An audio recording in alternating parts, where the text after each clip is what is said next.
itu.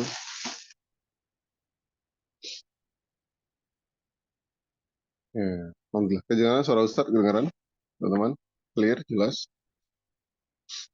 Alhamdulillah jelas Ustaz. Alhamdulillah ya. Baik, Bismillahirrahmanirrahim. Alhamdulillah wassalatu wassalamu ala Rasulillah Sayyidina Muhammad wa ala alihi wa sahbihi ajma'in.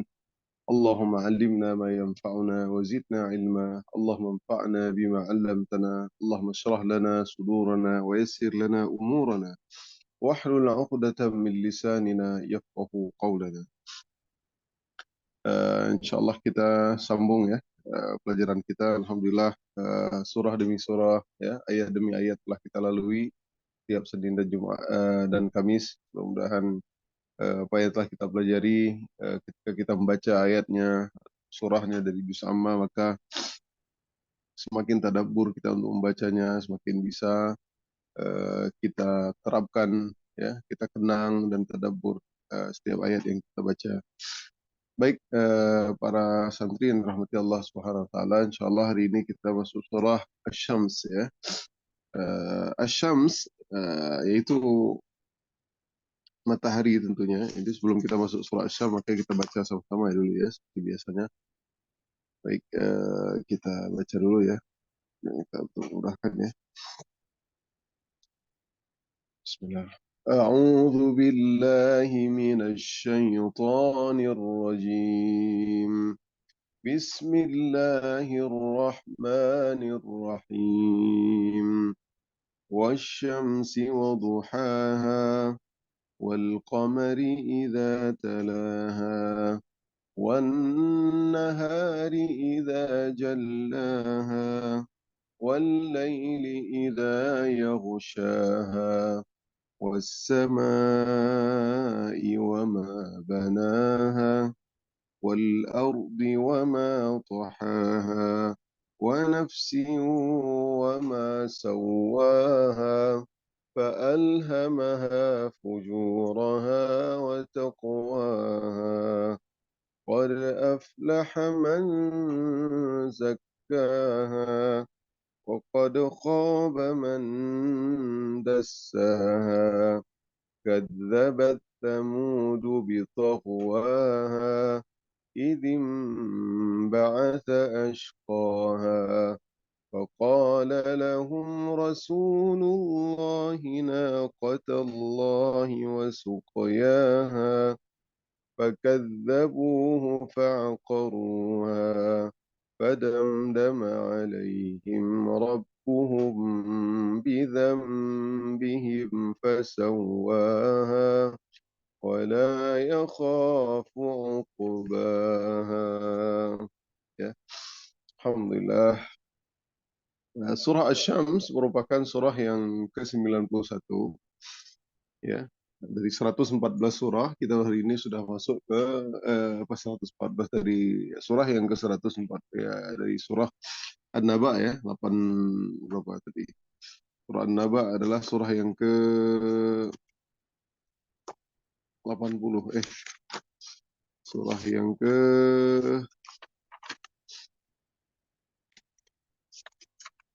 berapa An-Naba? An-Naba berapa teman-teman? An-Naba 78 ya. 78 sekarang sudah masuk 91 ya. Alhamdulillah udah banyak ya surah yang kita lalui ya, di 80 79 80 80 10 13 surah udah teman-teman ya. Alhamdulillah hari ini masuk ke 13 surah kita pelajari ya. Alhamdulillah itu sudah banyak ini ya teman-teman. Kalau belajar tafsir 13 surah ini udah banyak ini. Apalagi kita tadabbur benar-benar ya. Baik, surah Asy-Syams merupakan surah yang ke-91. Surah Asy-Syams terdiri 15 ayat, dia nggak panjang, 15 ayat. Ya, nanti ada keutamaannya karena surah Asy-Syams ini ya, bisa dibaca daripada surah Isya, salat Isya ya. Asy-Syams artinya matahari ya. Asy-Syams artinya matahari. Surah ini termasuk surah Makkiyah. Lagi-lagi surah Juz Amma, kebanyakan surah-surah yang ada di Juz Amma merupakan surah Makkiyah. Ya, surah Asy-Syam, ya, keutamaan surah Asy-Syam. Kemudian kita masuk ke keutamaannya, chapter pertama, yaitu keutamaan ataupun keistimewaan daripada surah Asy-Syams. Surah Asy-Syam disebutkan dalam beberapa hadis. Ya.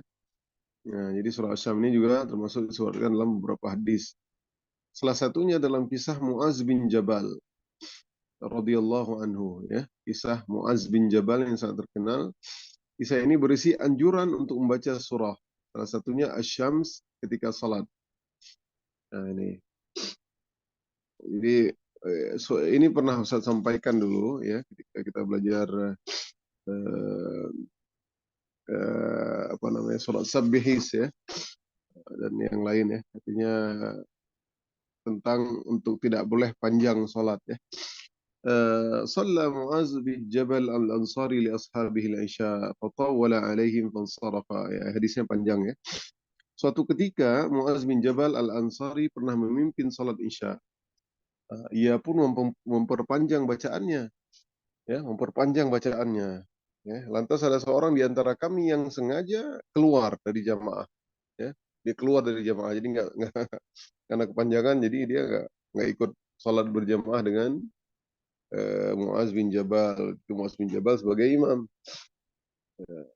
salat Isya lagi, teman-teman. Ya.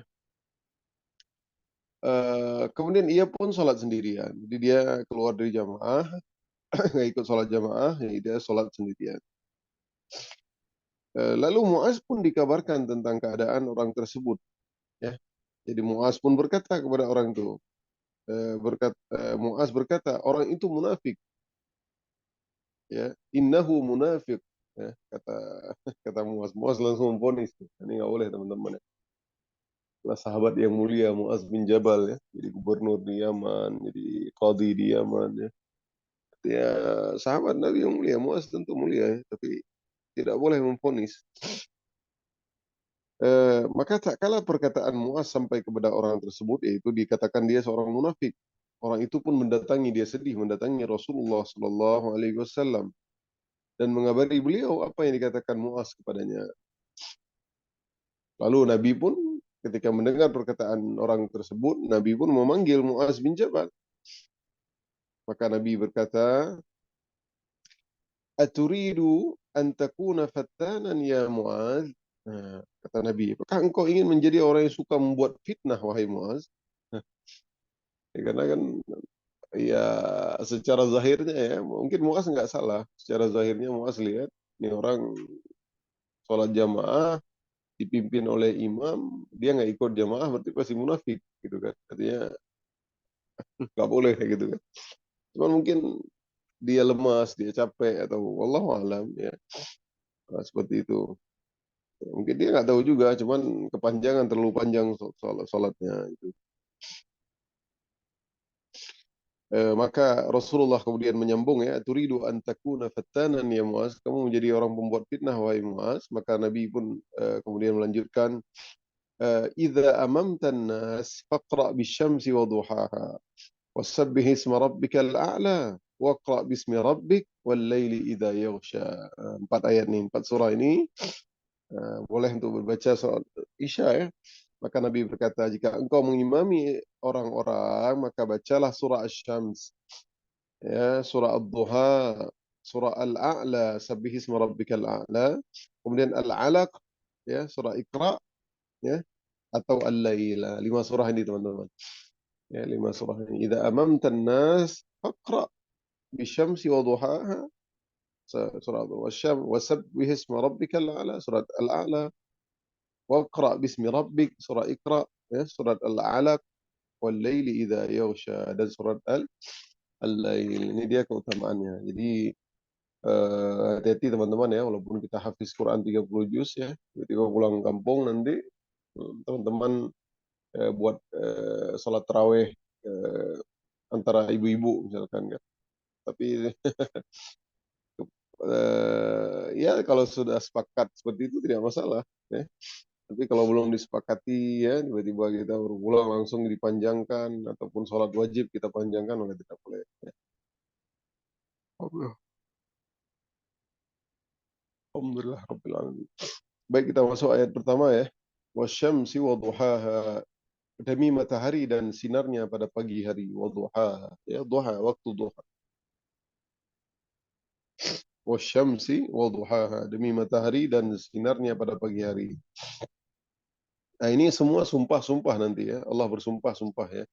Di banyak ayat ya, Allah bersumpah idza syamsu kuwirat wa idza nujumu kadarat, kemudian wal fajri wa layalin ash, kemudian la uqsimu bihadzal balad, semua sumpah.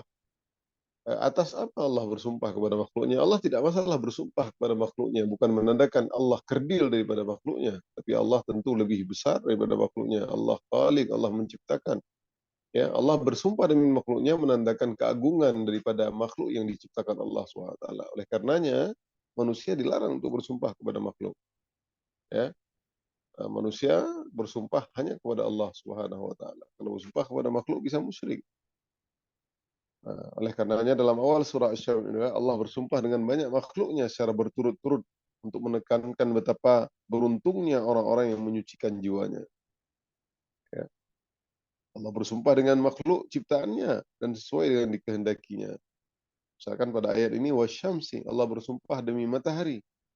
Karena matahari itu salah satu makhluk besar ciptaan Allah yang diketahui oleh seluruh manusia di muka bumi. Matahari bagaimana ya? Ya. Setiap hari manusia tidak pernah luput dari sinar matahari. Allah juga bersumpah dengan sinar pada waktu duha. Waktu duha dimulai kurang lebih 15 menit setelah matahari terbit dan berakhir kurang lebih 10 menit sebelum azan zuhur. Jadi sekarang udah waktu duha. Ya. Sekarang sudah waktu duha, awal waktu duha. Sekarang sudah masuk waktu duha. Misalkan ada teman-teman sholat jam 7. Ya. Sholat apa itu? Sholat duha sudah masuk waktu duha, teman-teman. Ya. Hanya selama ini dipahami orang kalau sholat duha itu adalah jam 10 misalkan. Penggalahan naik ya. Hina tarmidul fisal. Lebih baik memang di jam tersebut. Kan? Tapi kada seorang misalkan dia sempatnya sekarang dia lakukan, maka lakukanlah sekarang. Dia sempatnya misalkan qadarullah sebelum zuhur, maka masih bisa melakukan sholat duha. Ya, kira-kira 10 menit sebelum zuhur masih juga bisa dilakukan sholat duha. Apalagi mereka-mereka yang sudah terbiasa untuk melakukan sholat duha. Maka dia tidak mau meninggalkan sholat duha tersebut. Qadarullah mungkin dia di jalan atau apa, kemudian dia bisa sholat duha setengah 12 misalkan. Maka tidak mengapa.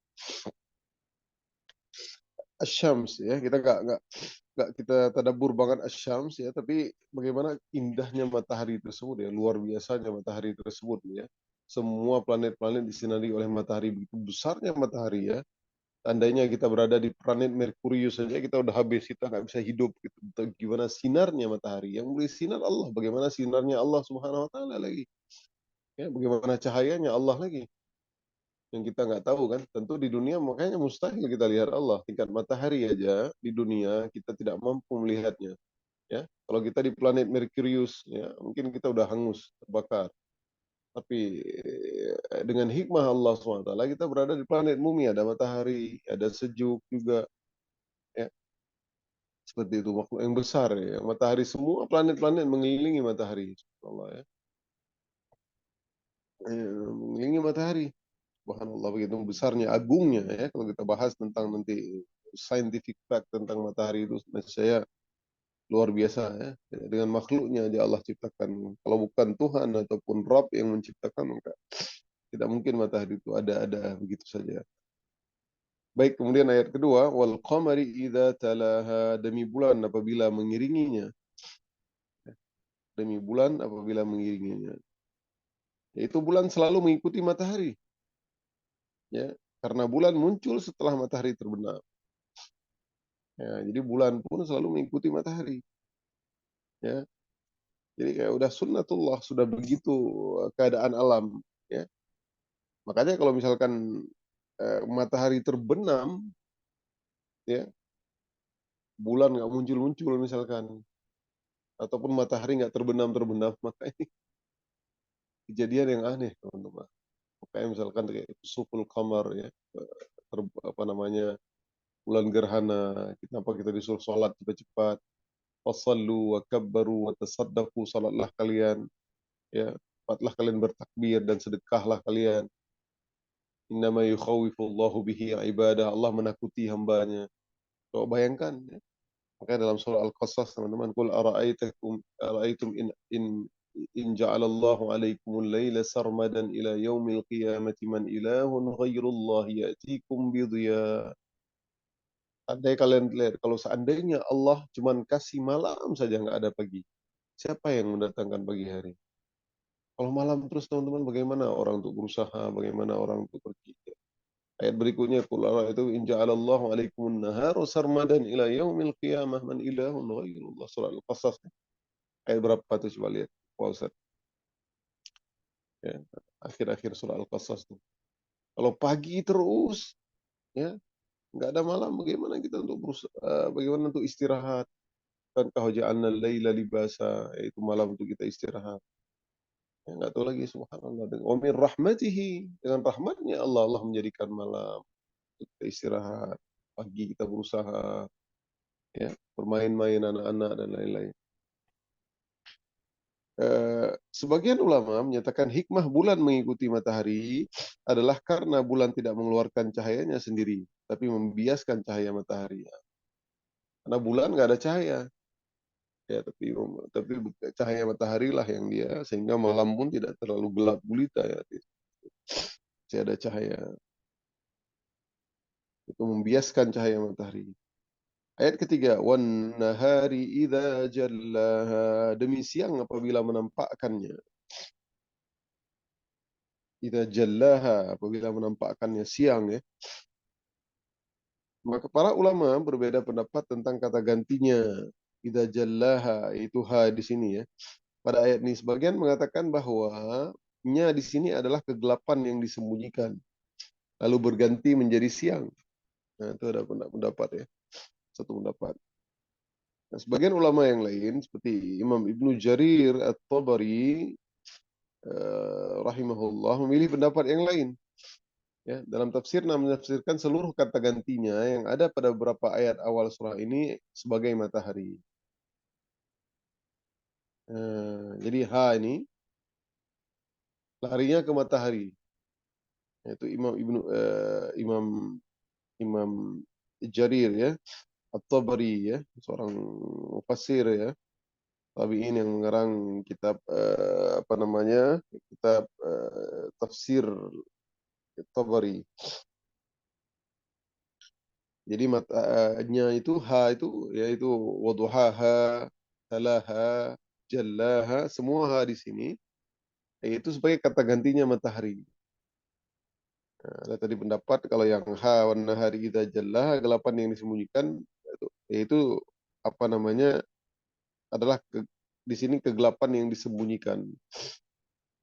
Yaitu kegelapan kemudian berganti menjadi siang, seperti itu. Pendapat yang kuat, ya. Ya, karena kata Imam Jarir, hal itu karena yang pertama kali disebutkan pada ayat pertama surah adalah tentang matahari. Wasyamsi waduhaha, demi matahari, dan waduhaha, demi sinarnya pada pagi hari. Duhaha, sinarnya matahari. Ya, kita tahu. Kemudian wal qamari idza talaha, dan bulan apabila mengiringi matahari. Wan nahari idza jallaha, dan demi siang apabila menampakkannya, jallaha, matahari, karena ada matahari yang membuat semakin siang, semakin ini. Ya. Ya, nah, oleh karena itu, oleh sebab itu pendapat bahwanya yaitu H itu adalah matahari merupakan pendapat yang paling kuat. Jadi pendapat yang paling kuat H-nya itu adalah pendapat kata gantinya ke matahari. Ayat berikutnya, wal-laili idza yaghshaha, demi malam apabila menutupinya gelap gulita. Ya, wal-laili idza yaghshaha, kalau malam gelap gulita menutupinya matahari, ya.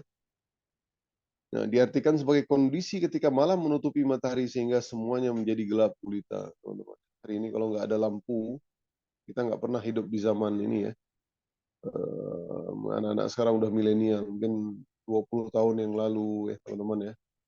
Nggak tahu kalau di kampung-kampung masih tidak, ya. Ustaz dulu kalau waktu kecil-kecil itu ya. Kalau sekarang udah nggak ada lagi di kampung-kampung.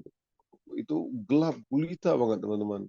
Di daerah-daerah pedesaan itu kadang nggak ada lampu sama sekali. Jadi pas kita memang benar-benar gelap gulita.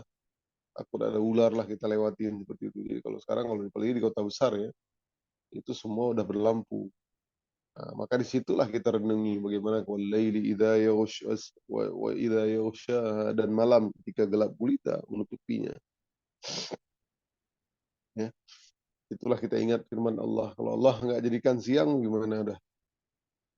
Baik ayat berikutnya wassama'i wa ma banaha demi langit serta pembangunannya yang menakjubkan. Ya.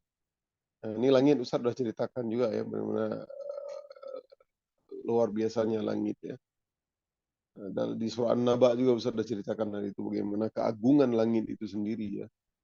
Kayak Allah bersumpah demi langit ya. Terkait makna huruf ma wa ma banaha pada ayat ini was-sama'i wa ma banaha dan yaitu demi langit serta pembangunannya ya yang menakjubkan. Di sini huruf ma wa ma banaha para ulama juga terbagi-bagi menjadi dua pendapat di sini ya tentang wa ma. Sebagian ulama mengatakan ma di sini diartikan ma masdariyah sehingga artinya menjadi demi langit dan demi pembangunan langit yang begitu kokoh. Nah, ma masdariyah namanya dalam bahasa Arab. Demi langit, ada dua kali sumpah berarti. Demi langit dan demi pembangunan langit yang begitu kokoh. Wassama'i wa ma banaha. Jadi ma di situ kayak sumpah juga.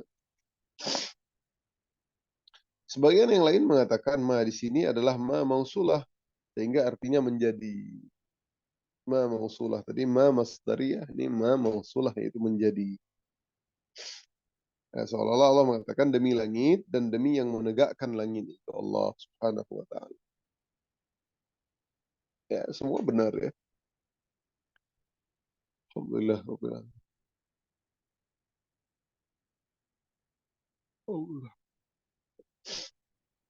Wal ardi wa ma tahaha. Wal ardi wa ma tahaha. Demi bumi serta penghamparannya. Ayat berikutnya ayat 6 ya. Masih sumpah ini. Allah bersumpah ya. Banyak banget sumpahnya ya. Dalam berapa ayat itu. Masih sumpah. Demi bumi serta penghamparannya. Dalam ayat ini para ulama juga berselisih menjadi dua pendapat ya. Tadi wasama dua pendapat. Ha dua pendapat. Ya. Kemudian sekarang wal ardi wa ma taha demi bumi serta penghamparannya. Menjadi dua pendapat juga para ulama terkait makna ma di sini. Sebagian ulama mengatakan ma masdariyah, artinya demi bumi dan bentangan bumi tersebut. Ya, sebagian lain mengatakan ma mausulah, yaitu demi bumi dan eh, demi yang membentangkan bumi itu Allah Subhanahu wa taala. Ya, itu ya.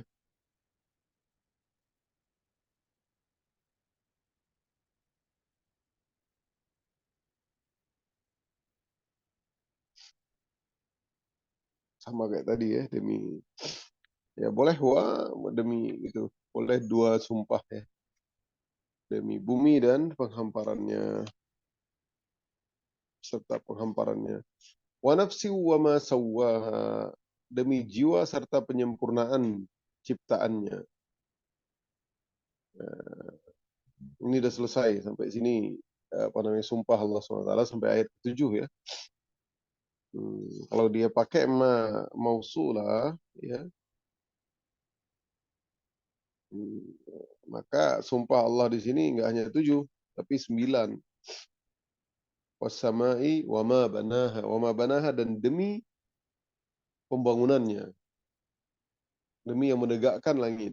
Ya, atau kemudian wal ardi wa ma tahaha demi bumi dan demi yang membentangkan bumi yaitu Allah. Jadi kalau pendapat kita ikut satu pendapat ya, eh, dia adalah termasuk sumpah berarti udah 9 sumpah. Kalau di sini 7 sumpah ya.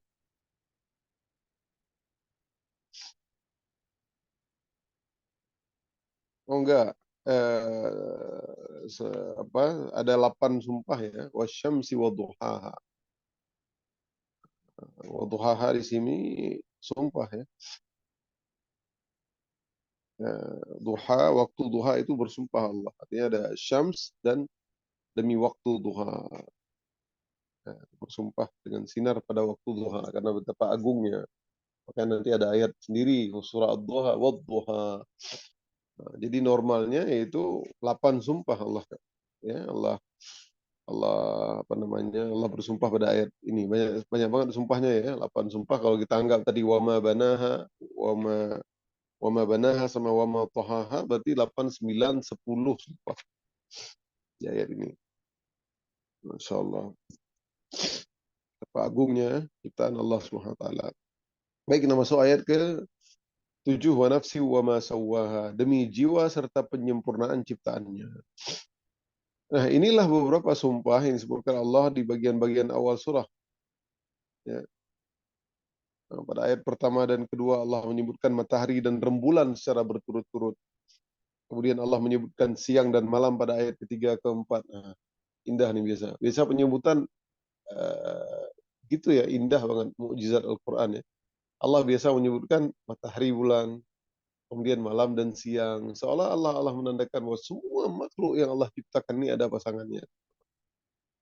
Wa min kulli syai'in khalaqna zawjayn la'allakum tadhakkarun. Ya. Ya, setiap sesuatu itu Allah pasang-pasangkan. Yang tidak ada pasangan itu dan tidak membutuhkan pasangan itu Allah. Seolah Allah ingin mengatakan bahwasanya wahai makhlukku semua kalian itu berpasang-pasangan. Anal wahid, akulah sendiri, akulah yang esa, tidak ada yang menyerupaiku. Akulah Allah pencipta semesta alam.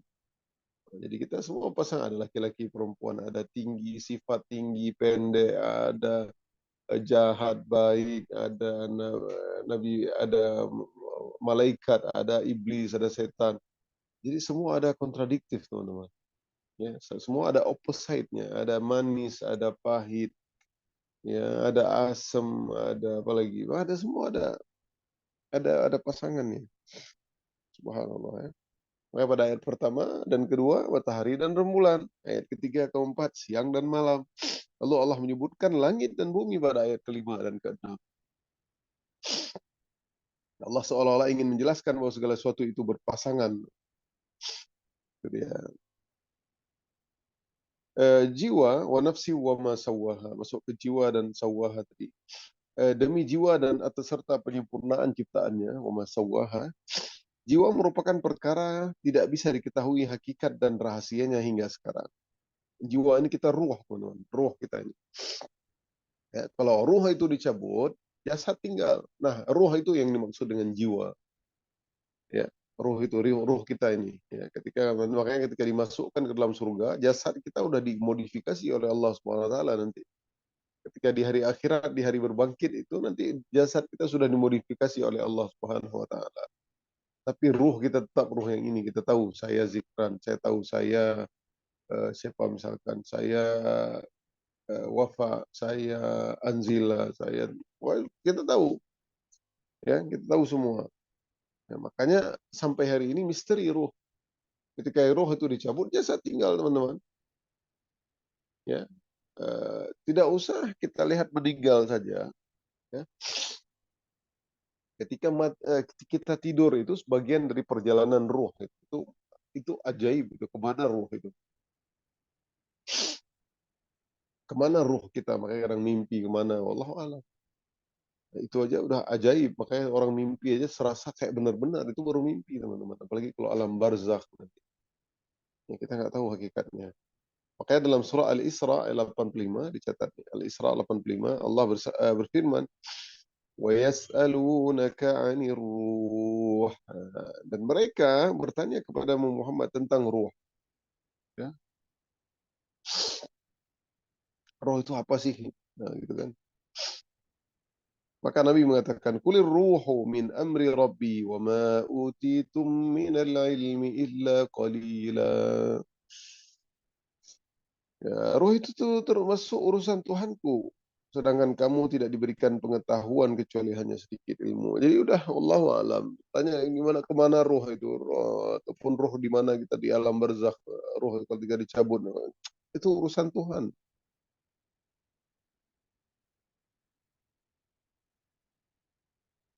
Subhanallah teman-teman ya. Ketika seseorang meninggal dunia, ya, eh, dia mengetahui dengan hikmah Allah SWT, yaitu dia mengetahui tapak kaki yang mengantarkan dia ke kuburannya. Dan dia melihat siapa-siapa yang dia lihat. Tapi dia mati. Kita orang yang hidup melihatnya dia mati udah. Nggak hanya orang-orang muslim, orang-orang kafir sendiri. Ya, ketika perang Badar, ketika kalah katanya Abu Jahal, Umayyah dan lain-lain, ketika mereka terbunuh di peperangan, mereka dikumpulkan di satu galian, ditaruh di situ, kemudian Nabi berkata kepada mereka, apakah kalian sudah mendapati apa yang kalian dijanjikan Tuhan kalian? Kami telah mendapati, kata Nabi, kami telah mendapati. Kata Umar, ya Rasulullah, bukankah mereka sudah mati ya Rasulullah? Namun kata Nabi SAW, mereka lebih mendengar daripada engkau sekarang. Makanya teman-teman, itu alam roh, kita nggak tahu. Mereka lihat tuh. Dan semakin menambah ketakutan mereka ketika kaki-kaki orang-orang yang mengantar tersebut sudah mulai bepergian. Dia ketakutan tuh ditemanin. Kalau dia baik, maka ditemanin oleh orang yang baik. Ya, amalnya yang baik. Kalau dia tidak, maka ditemanin oleh digambarkan di situ amal yang buruk seperti makhluk yang sangat buruk. Ya, takutan dia, belum dipukul lagi, azab kubur dan lain-lain.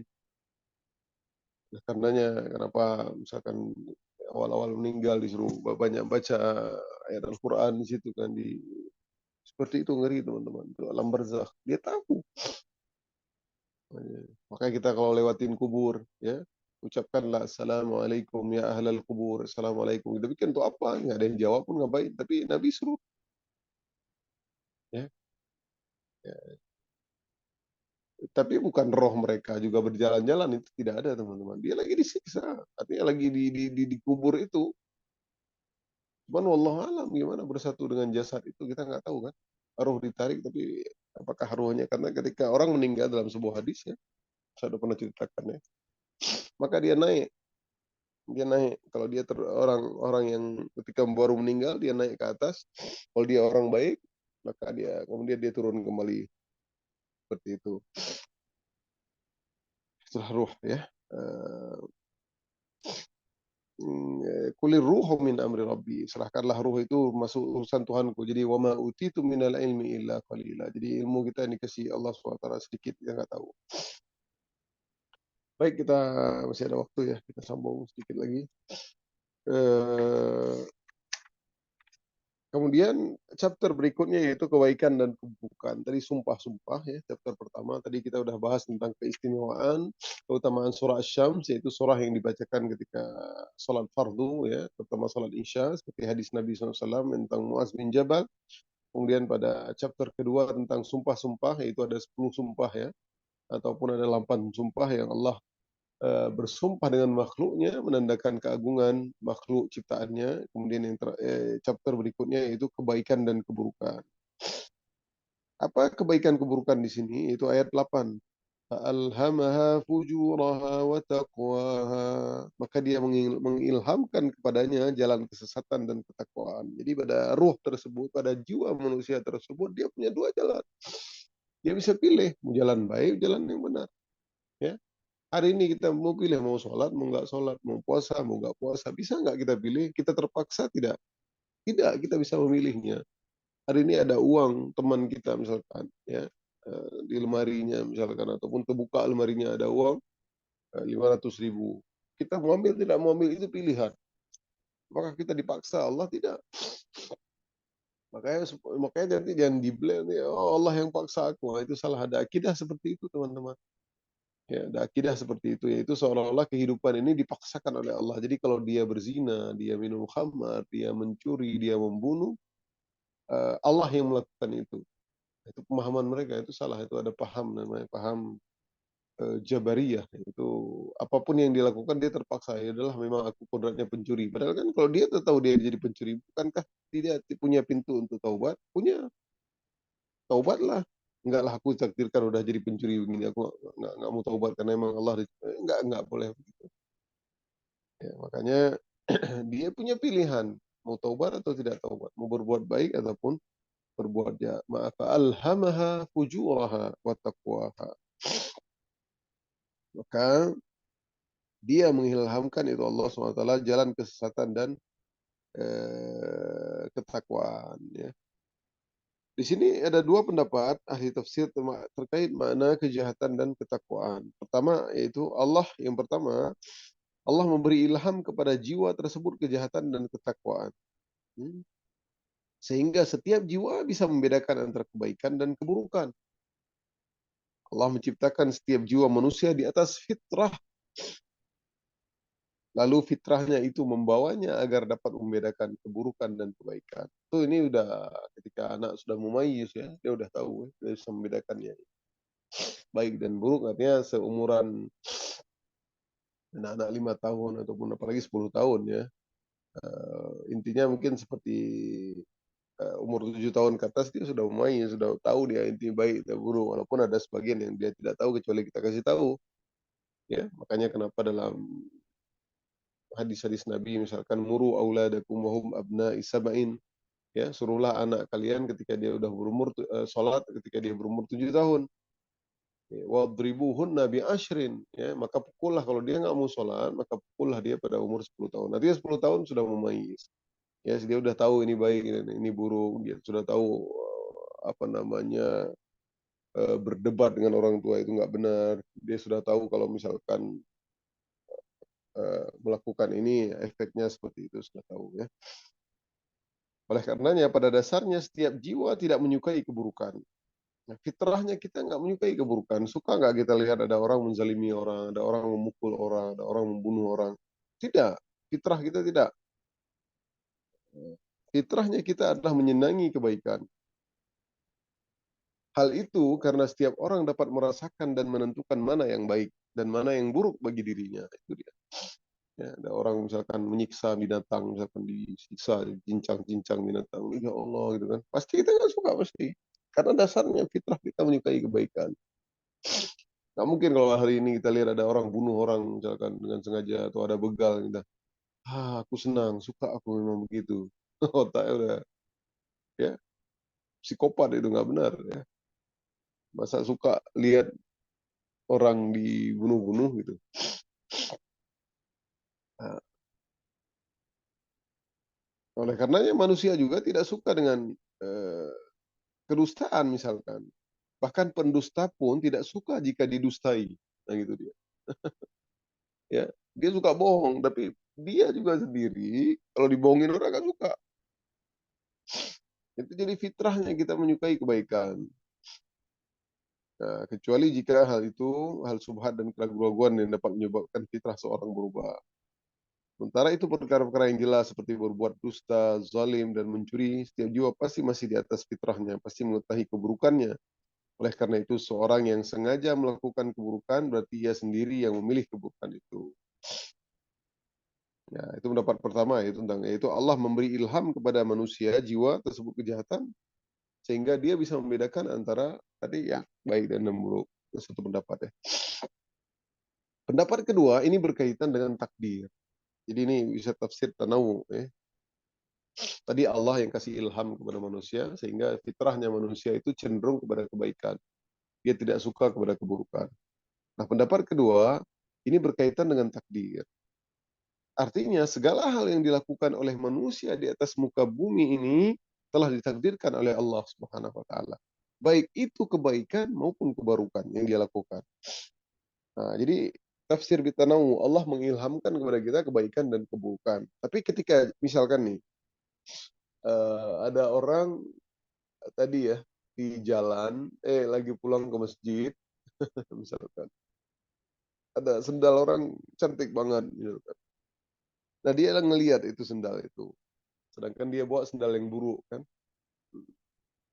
dia mau ambil itu sendal ataupun dia tidak ambil, maka itu adalah pilihan. Misalkan pun dia ambil itu sendal, itu kan berarti dia telah memilih jalan keburukan. Nah, ketika dia ambil keburukan itu pun Allah sudah takdirkan. Bukan Allah sudah takdirkan Allah itu maha buruk, artinya Allah itu yang membuat dia mengambil itu, tidak begitu. Dengan kuasanya, dengan ilmunya Allah Subhanahu wa taala sudah tertulis di Lauhul Mahfuz berarti si fulan pada jam sekian hari sekian dia telah memilih jalan keburukan yaitu mengambil sendal orang di masjid. Nah, seperti itu teman-teman. Ada takdir artinya. Sakit hari ini teman-teman pun itu takdir Allah Subhanahu wa taala.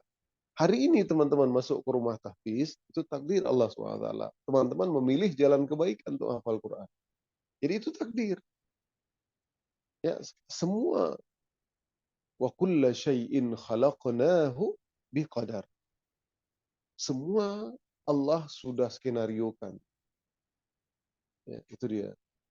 Ya. Bahkan surga dan neraka hari ini, semua manusia, Allah sudah tahu sini surga, sini neraka.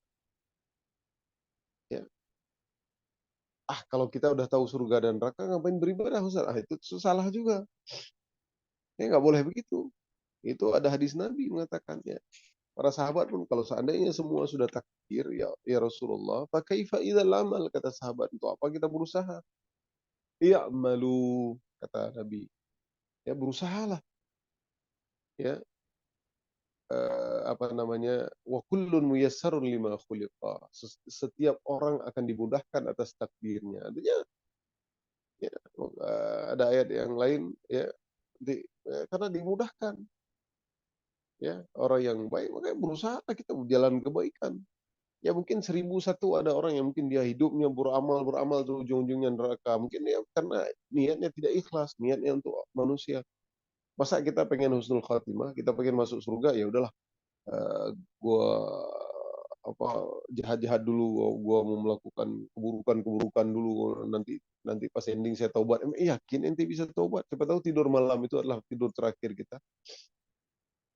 Nah, makanya setiap orang dimudahkan takdirnya berusaha untuk melakukan kebaikan. Ya, walaupun memang ada orang yang ya enak banget ya dia padahal Kristen dulu, terus 2 hari masuk Islam udah meninggal dunia. Ya kita nggak bisa buat seperti itu karena semua takdir. Kalau kita tahu takdir kita, misalkan kita meninggal umur 60 tahun ataupun 70 tahun, nggak apa-apa, senang-senang dulu lah. Ya, setahun mau meninggal baru taubat. Allah maha taubat, maha menerima taubat. Enak banget. Ya akhirnya orang rusak semua kehidupan dunia ini. Semua orang berbuat jahat. Seperti itu ya. Baik, itu dia takdir ya. Ada dalam sebuah hadis, ya, ada seorang yang bertanya kepada Nabi SAW, Ya Rasulullah, ara'aita ma ya'malun nasul yawm, wa yakdahuna fiha. Kita bacakan artinya aja, panjang hadisnya. Wahai Rasulullah, bagaimana menurut engkau tentang apa yang dilakukan manusia pada hari ini? Dan mereka bersungguh-sungguh di dalamnya. Apakah hal itu merupakan sesuatu yang ditetapkan atas mereka dan telah berlaku atas mereka takdir sebelumnya? Ataukah sesuatu yang dihadapkan kepada mereka dari apa-apa yang dibawa kepada mereka oleh nabi mereka dan hujah telah nyata di atas mereka? Nah, ini misalnya apakah yang dilakukan mereka, kan? Itu takdir. Nabi menjawab, bahkan hal itu merupakan sesuatu yang telah ditentukan atas mereka, kata Nabi. Dan pembenaran akan perkataanku adalah firman Allah Subhanahu wa taala. Apa ayatnya? Wa nafsi wa ma sawwaha fa'alhamaha fujuraha wa taqwaha. Ini ayat tentang takdir, teman-teman. Ya, ya, wa nafsi, dan demi jiwa serta penyempurnaannya, ya, ciptaannya, maka dia yang mengilhamkan, dialah Allah yang mengilhamkan kepadanya jalan kejahatan dan jalan ketakwaan, kebaikan. Ini dia. Semua yang kita lakukan telah tercatat sebagai takdir Allah SWT. Namun tidak seorang pun mengetahui takdir hidupnya. Itu dia tadi.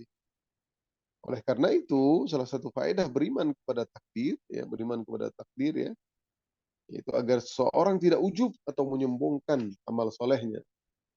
Nah itu dia. Berani juga ada dia soleh dari kecil udah soleh, sampai gede soleh. Nggak boleh ujub juga. Kalau ending kita neraka ngeri dong teman-teman. Makanya nggak boleh sombong. La yadkhulul jannah, nggak boleh masuk surga. Man kana fi qalbihi mithqala dzarrah min kibr. Nggak boleh masuk surga orang yang sedikit sebesar zarah hatinya ada kesombongan. Karena amal soleh itu bisa buat sombong. Nggak hanya kekayaan, nggak hanya good looking, ya, jasmani kita yang bagus ataupun fisik kita, wajah kita yang cantik. Tapi amal soleh bisa membuat orang sombong. Karena dia saya udah dari kecil, udah 5 tahun, udah hafal 30 juz. Ya, bisa teman-teman. Karena tak kalah beramal soleh, ia akan menyadari bahwa semua itu sudah ditakdirkan oleh Allah SWT.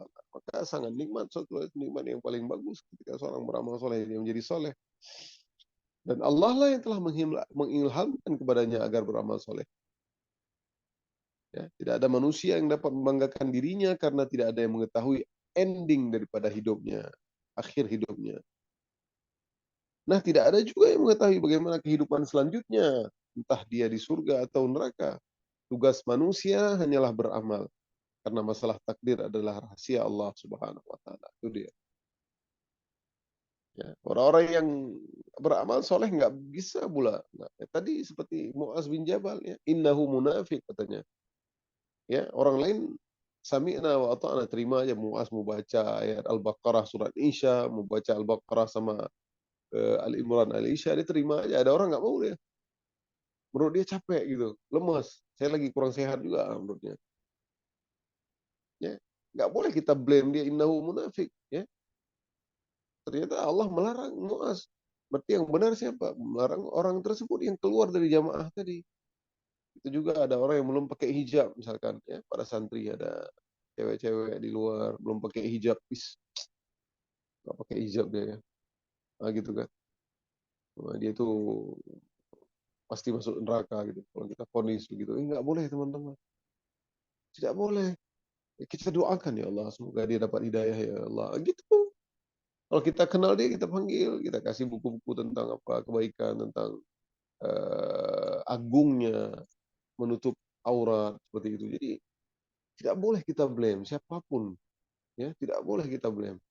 Itu akidah kita. Karena itu tadi amal soleh itu bisa membuat orang bangga, ujub. Sedangkan sedikit seberat zarrah ada ujub ataupun kesombongan, maka haram bagi kita masuk surga. Mengerikan teman-teman. Oleh karenanya hakikat takdir tidak dapat dicerna akal manusia. Takdir kita nggak bisa tahu, ya. Nah, makanya hikmah Allah hari ini kita nggak tahu umur kita di antaranya aja, umur kita. Hikmahnya supaya kita takut, "Oh, kalau saya mati besok gimana ya?" Ya. Orang yang sakit aja hari ini, misalkan teman-teman di rumah sakit ataupun sakitnya kronis, dia udah semakin taat, semakin dia harusnya dia ingat Allah tuh, dia tahu.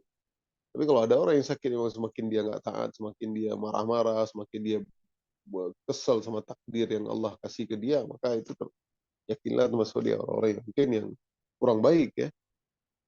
Tapi Allah terkadang menguji kita dengan Allah kasih kita sakit, ya, biar kita ingat ya Allah, ya, masih panjang umur nggak ya Allah, masih takut, sehingga ketika sakit kita semakin munajat kepada Allah, ya, makin berusaha untuk lebih meningkatkan berzikir dan lain-lain.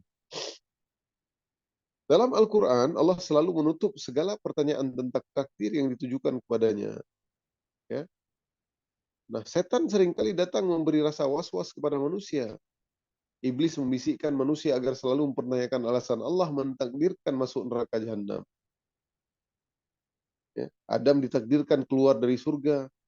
Dan semua pertanyaan yang menandakan seolah-olah iblis lebih paham daripada Allah. Maka Allah menjawab dengan firman-Nya.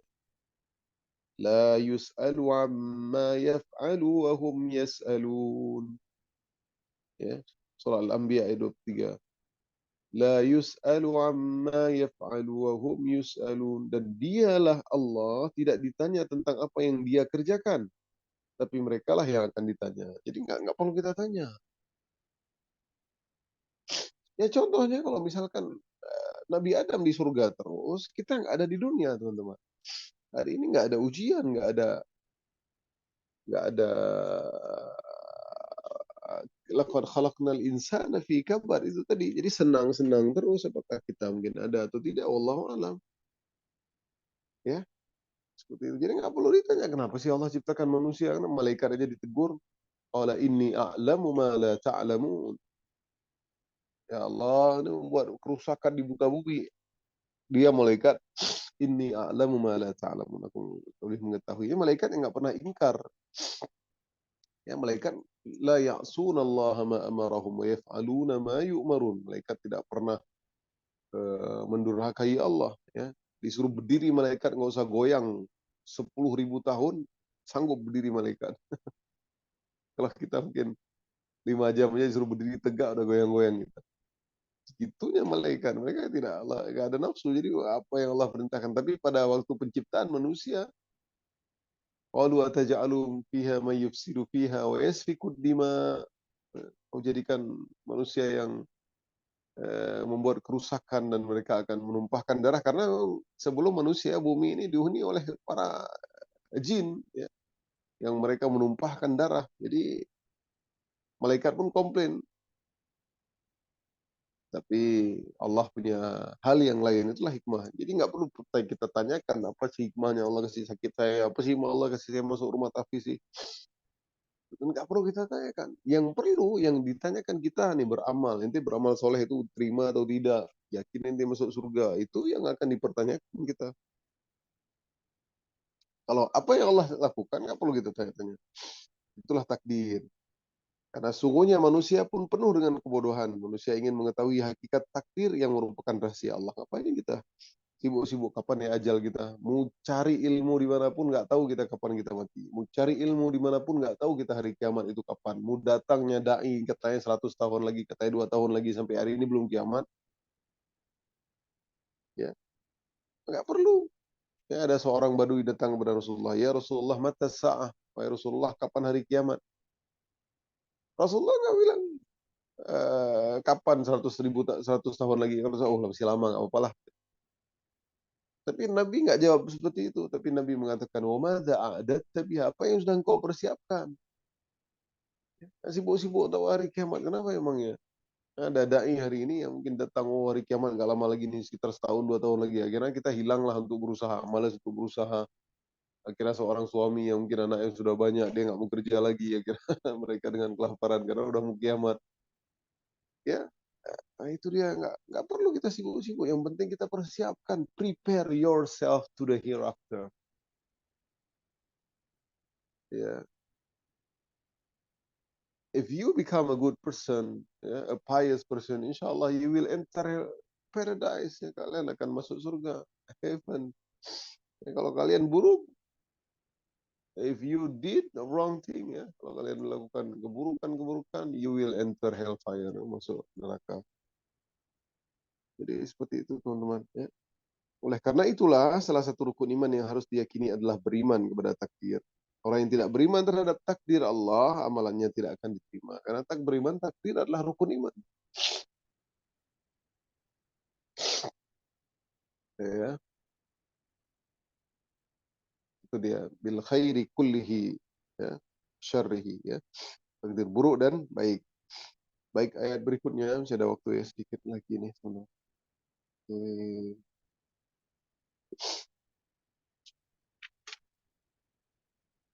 Ya, satu ayat. Kadzabat Samud tahu. Ya, sedikit lagi ya sampai setelah ini nanti besok kita kisah kaum Samud ya. Insya Allah hari Kamis nanti kita baca tentang kisah kaum Samud yang sudah terulang-ulang sebetulnya. Nanti kita ulang lagi ya. Karena memang begitulah Al-Quran ya. Beberapa surah, kadang ada surah-surah yang berulang. Tapi inilah mukjizat Al-Quran. Ada di surah ini tentang Samud, tapi ada tambahan di surah yang lain tentang Samud. Nah, itu. Ayat berikutnya, ayat 9 dan 10, yaitu ayat terakhir kita pada hari ini.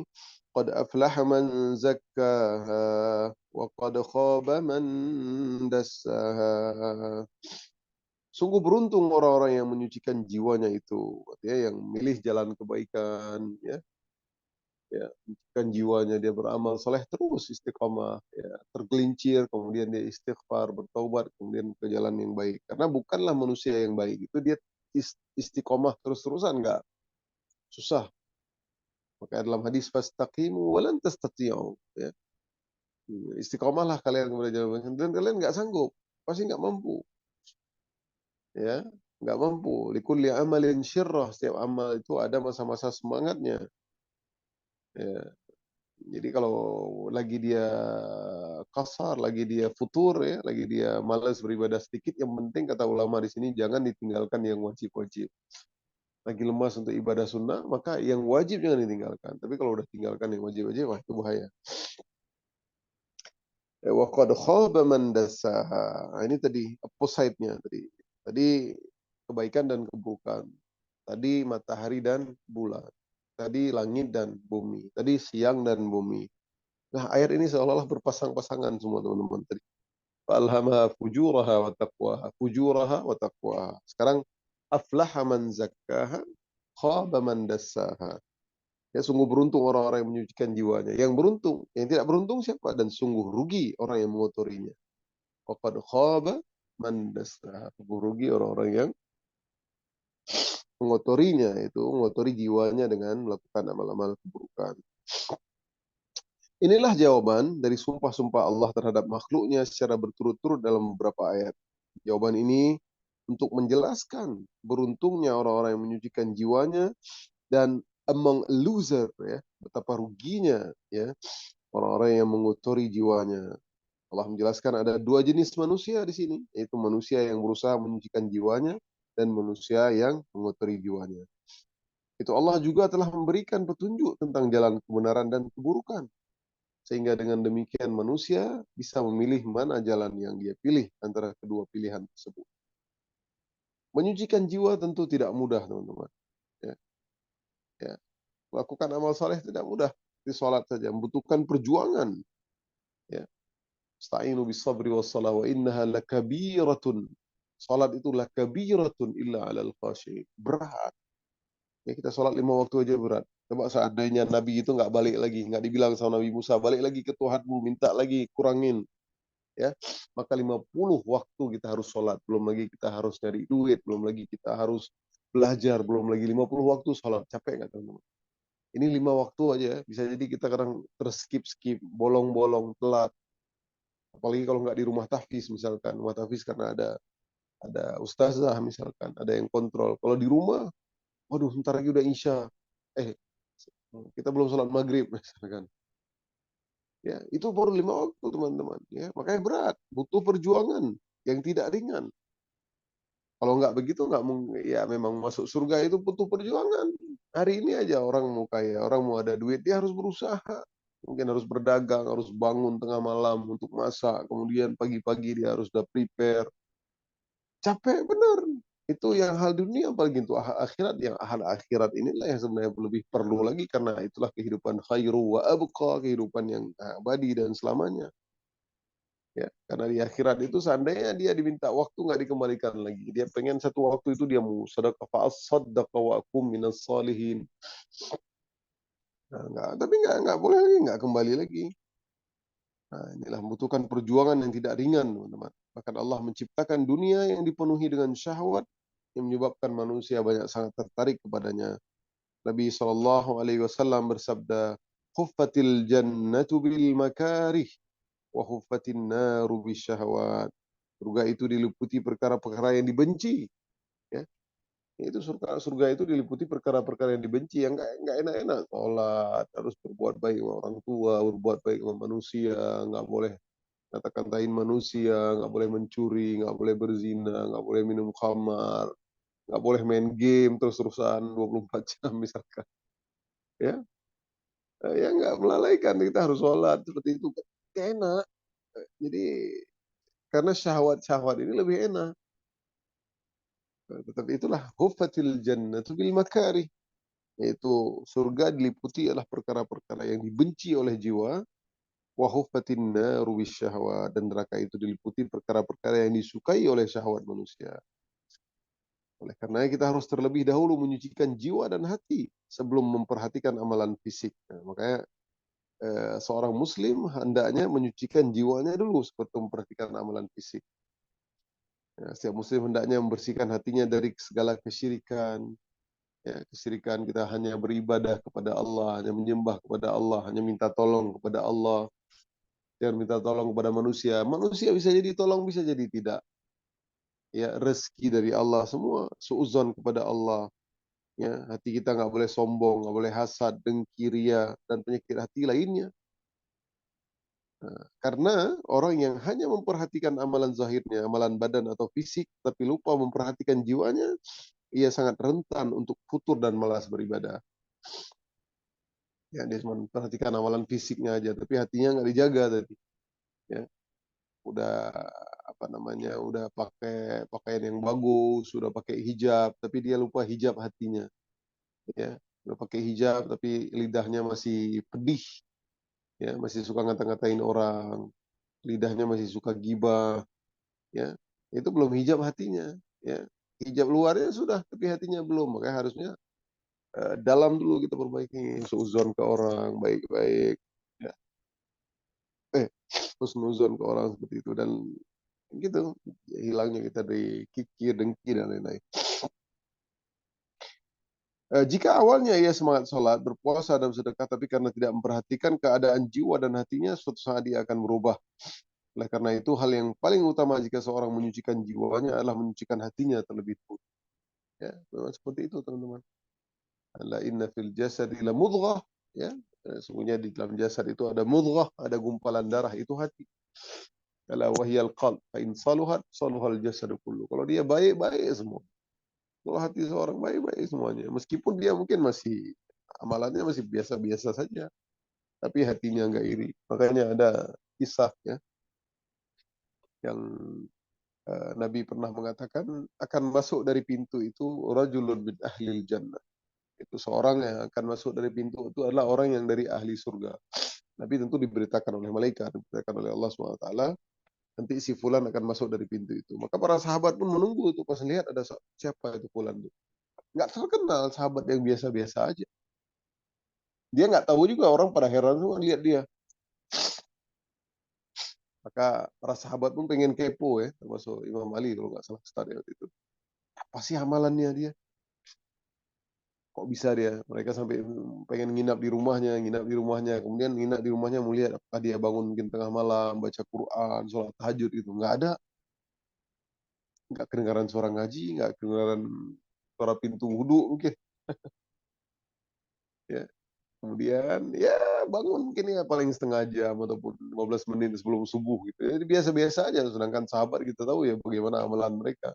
Amalan sahabat misalkan kayak Utsman bin Affan, Abu Bakar, Umar, ya. Utsman aja satu malam pernah satu rakaat selesai Quran 30 juz. Jadi kemudian dibilanglah kita menginap sebenarnya kita pengen tahu amalan kamu karena Rasulullah memberitakan kamu adalah termasuk orang yang ahli jannah. Dia bilang, saya tidak ada amalan yang lain. Tidak melakukan amalan, melainkan setiap malam ketika saya mau tidur, saya selalu membersihkan jiwa saya. Saya tidak pernah hasad kepada orang, ya, tidak pernah hasad kepada orang, tidak dengki kepada orang. Ya, orang-orang yang mengatakan saya, orang-orang yang telah menzalimi saya, orang-orang yang telah membuat menjegal saya dan melakukan hal yang tidak buruk kepada saya ampuni. Dia pemaaf, teman-teman. Ya, pemaaf luar biasa, itu berat loh, teman-teman. Kayak kalau kita baca ayat wasari'u ila maghfiratin min rabbikum wa jannatin arduha as-samawati wal ard. Ya, di antaranya apa? Di antara orang ahli surga itu wal 'afina 'anil nas, pemaaf.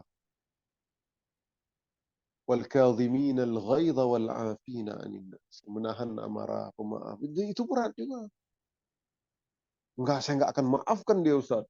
Seumur hidup saya sampai hari akhirat dia perlu berlutut-lutut minta maaf saya. Karena ada orang seperti itu. Ya, gara-gara dicaci apa enggak saya maafkan. Maaf itu berat, perlu latihan, teman-teman. Ya, apalagi kalau maaf kita mampu untuk misalkan sesama posisi ataupun dia adik kelas kita misalkan dia buat ngatain kita bisa kita tempeleng tapi nggak kita tempeleng, masya Allah kita disuruh pilih surga manapun gitu. Jadi pahalanya luar biasa. Wal kadhimin al ghaid wal afina 'anil nas. Maka di surah itu wasari'u ila maghfiratin, siapa mereka alladzi uiddat lil muttaqin alladzina yunfiquna fis sarra wad dharra wal kadhimin al ghaidha wal afina 'anil nas. Itulah mereka orang-orang yang masuk surga, ciri-ciri mereka. Itu ibadahnya biasa aja, tapi amalan hatinya luar biasa. Dengan demikian mereka termasuk orang-orang yang beruntung. Sedangkan orang-orang yang mengotori jiwa dan mengikuti hawa nafsu dengan menjadikan dunia sebagai tujuannya, termasuk golongan orang-orang yang merugi. Ya, sebagian ulama mengatakan di dunia ini hanya ada dua kelompok. yaitu kelompok manusia yang masuk surga dan kelompok manusia yang masuk neraka. Maka manusia juga terbagi atas dua model, yang jiwanya disucikan oleh pemiliknya dan jiwanya dikotori oleh pemiliknya. Setelah itu Allah akan menyebutkan nanti contoh umat-umat yang mengotori jiwa mereka dengan berbuat seenaknya demi memuaskan hawa nafsu mereka. Akibatnya mereka diazab oleh Allah. Mereka adalah kaum Tsamud, yaitu kaum Nabi Saleh alaihi salam. Yaitu para ulama menjelaskan alasan penyebutan kaum Tsamud, yaitu kaum Tsamud termasuk bangsa Arab. Ya. Surah Asy-Syam merupakan surah Makkiyah yang diturunkan pada Nabi SAW ketika berdakwah di Mekah. Saat itu beliau harus menghadapi orang-orang musyrikin Arab yang mengingkari hari kebangkitan. Nah, oleh sebab itulah mereka diharapkan mudah menerima dakwah ini karena berita tentang kaum Samud. Jadi mereka sudah tahu tentang kaum Samud yang telah mereka ketahui, dan puing-puing kehancuran Samud juga ada di sekitar mereka. Nah, jadi nanti insya Allah di hari Kamis kita akan bacakan kadzabat Tsamud bitaghwaha, itu kaum Samud telah mendustakan rasulnya karena mereka melampaui batas. Ketika kaum Samud telah memilih jalan fujuraha, jalan fajir, fujur, jalan keburukan. Nah, maka dia termasuk orang-orang yang khaba man dassaha, telah merugi. Ya, telah merugi karena dia memilih jalan keburukan, maka dia sungguh telah bukan aflaha tapi telah khaba man dassaha. Baik para santri yang dirahmati Allah SWT, cukup ya insyaallah pengajian kita tafsir hari ini surah Asy-Syams. Mudah-mudahan selesai hari kedua ya. Hari Kamis insyaallah bisa selesai surah Asy-Syams, kemudian kita akan masuk surah Al-Lail. Nah, ini saja mungkin dari Ustaz ya. Allahumma allimna ma yanfa'una wa zidna ilma. Allahumma anfa'na bima 'allamtana. Allahumma faqihna fi dinina wa 'allimna at-ta'wil. Allahumma yassir lana fi hifdzil Qur'an. Allahumma ij'alna min ahli al-Qur'an. Allahumma ij'al Qur'ana syafi'an lana ila yaumil qiyamah. Baik, ini saja mungkin dari Ustaz. Ada pertanyaan dari teman-teman? Ada yang mau ditanyakan?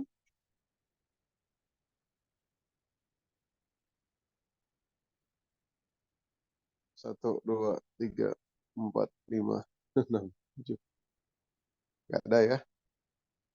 Ya, siap. Nggak ada. Insyaallah kita tutup ya. Mari sama-sama kita baca doa kafarat majlis. Subhanakallahumma bihamdik, asyhadu an la ilaha illa anta astaghfiruka wa atubu ilaik. Qulu qawli hadza wa astaghfirullah li wa lakum. Assalamualaikum warahmatullahi wabarakatuh.